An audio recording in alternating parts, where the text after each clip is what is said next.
परराष्ट्र व्यवहार मंत्री डॉक्टर एस जयशंकर यांनी 2028-29 या वर्षातल्या संयुक्त राष्ट्र सुरक्षा परिषदेच्या अस्थायी जागेसाठी भारताच्या अधिकृत मोहिमेचा केला शुभारंभ. सुरक्षा परिषदेतील भारताच्या सहभागामुळे या अत्यंत महत्त्वाच्या संस्थेतील निर्णय प्रक्रिया अधिक बळकट होण्यास मदत होईल, असं सांगत भारताला पाठिंबा देण्याचं परराष्ट्र मंत्र्यांचं आवाहन.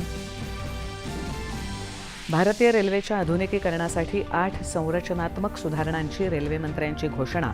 रेल भूमी पोर्टल सुरू करण्यासह राखेची आणि खतांची वाहतूक कंटेनरमधून करण्याचा निर्णय.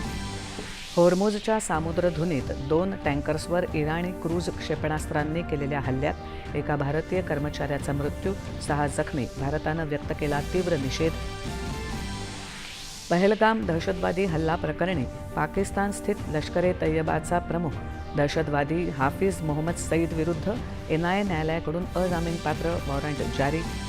शेतकऱ्यांना पीक कर्जासाठी मोठा दिलासा देत पुण्यश्लोक अहिल्यादेवी होळकर शेतकरी कर्जमुक्ती योजना 2026च्या निकषात सुधारणा करण्याचा राज्य मंत्रिमंडळाचा निर्णय. 2019च्या कर्जमाफी योजनेतील सुमारे 13 लाख शेतकऱ्यांसाठीची 50,000 रुपयांपर्यंतची मर्यादा रद्द, तर 23 लाख शेतकऱ्यांनाही प्रोत्साहनपर लाभ. पालघर जिल्ह्यात दापचरी इथे आंतरराष्ट्रीय दर्जाचा कृषी बाजार उभारायला राज्य मंत्रिमंडळाची मान्यता. वाढवण बंदराजवळ होणाऱ्या या प्रकल्पामुळे शेतमाल निर्यातीला मोठी चालना. आणि भारत आणि इंग्लंड यांच्यातल्या 3 सामन्यांच्या एकदिवसीय मालिकेतील बर्मिंगहॅम इथे सुरू असलेल्या पहिल्या सामन्यात इंग्लंडचा नाणेफेक जिंकून प्रथम फलंदाजीचा निर्णय.